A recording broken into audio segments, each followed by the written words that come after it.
Now in the final exercise, I think the biggest problem is to work out what rule you need to use. So you've come across quite a few rules. You've come across the trig ratios for right angle triangles, and if you think about it, they should be easy to identify where to use them because you have a right angle triangle.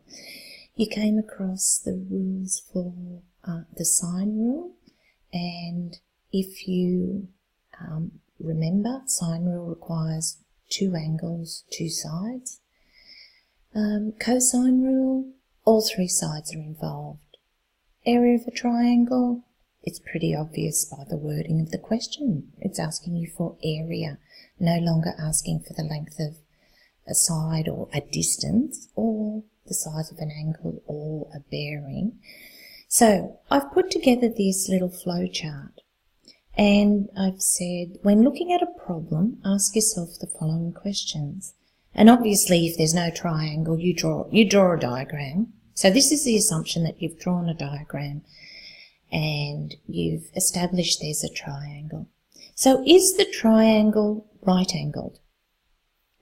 And don't overlook that, because if the answer to that is yes, and you're finding a side, then if you know the other two sides, and we came across an example like this, where we had two sides, we had a right angle triangle, and we were asked to find the third side, then you simply use Pythagoras' theorem, which doesn't require any trigonometry. So let's go back. So that's following that path. If it's right angled and you're finding a side, are you finding a side? The answer is no. Then you're finding an angle. You'll be using the trig ratios. Opposite over hypotenuse, adjacent over hypotenuse, opposite over adjacent. If you're asked to find a side and you don't know two sides, so you only know one side and one angle, then you will also need to come back and use your trigonometry. So that's right angle triangles.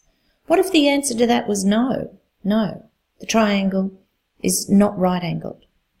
So then it says, does the triangle involve two angles and two sides? You can probably see where this is heading. Two angles, two sides. If the answer is yes, then it's the sine rule. Two angles, two sides, sine rule. The answer to it is no.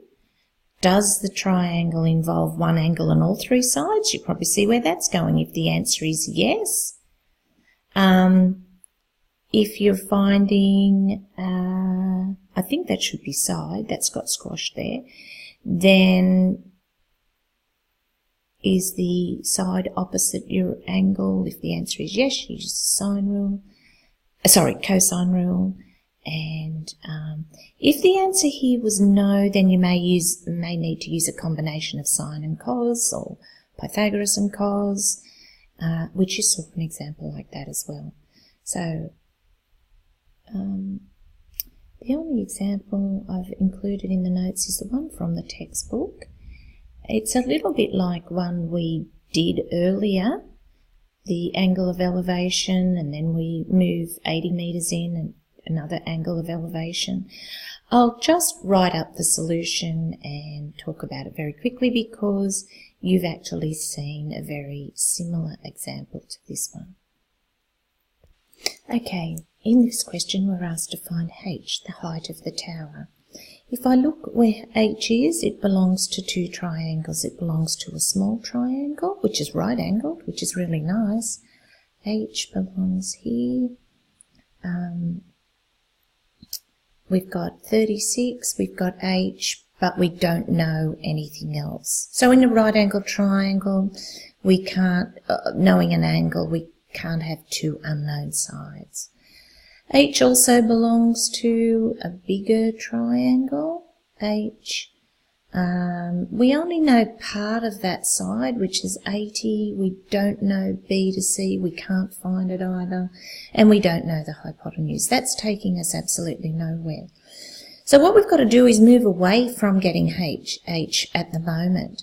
And let's go to the other triangle, hopefully, that you can see, which is the one that I've drawn here. Now, I've confused that a little bit because I've called up there B, which I think I can fix that. I'll just call it D now.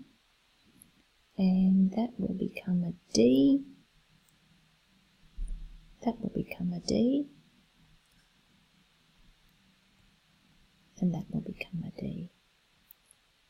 Doesn't really matter the letters. That's a D. Okay. So in that triangle, it's not right angled, so we'd be using either sine rule or cosine rule. We've got one angle, 11 degrees. That 36 doesn't sit inside it, and we've got one side. One side that we know is 80, unknown side, and one angle. However, we can find this angle in here. Now, what you need to be aware of is that that is called a straight line. This is a straight line. And at any point on a straight line, we'd have this angle and this angle. And all together, those two add to give 180. So 180 subtract the 36 would give me 144, which is what I'll need inside the triangle. But if I'm going to use the sine rule, A is opposite A, that's great. D needs to be opposite angle D.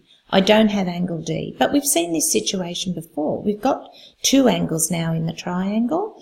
To find angle, and I need to call it D now, don't I? Angle D in this triangle, I know that the three angles in the triangle add to 180. So I had another step that I had to do before I could get that angle D, and that was to use my understanding about angles on a straight line adding to 180. And that's why it's 180 minus the 36 to give me what was left over there. So angle D ends up being 25 sitting in here. So now I can use my sine rule.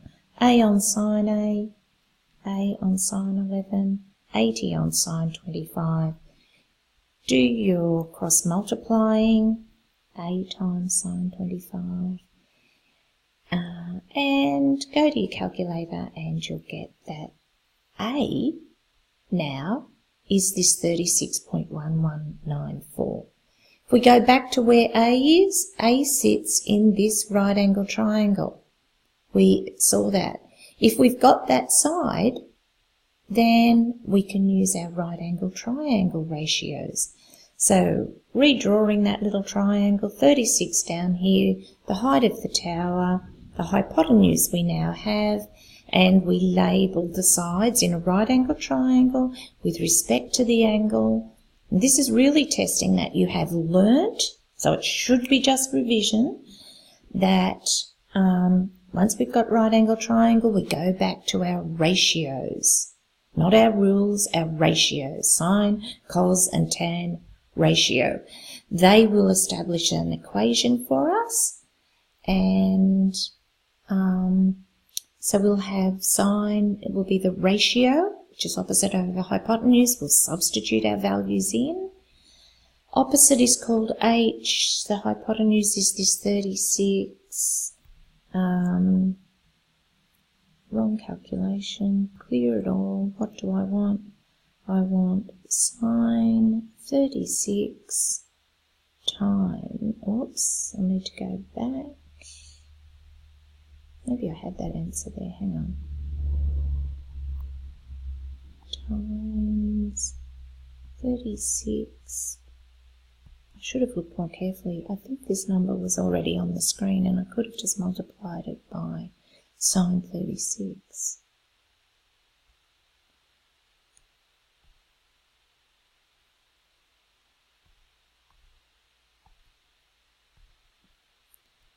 Which is 21.23.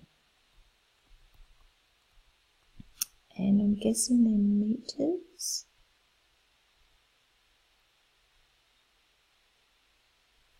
Yeah, very good. You should be right to do exercise 808.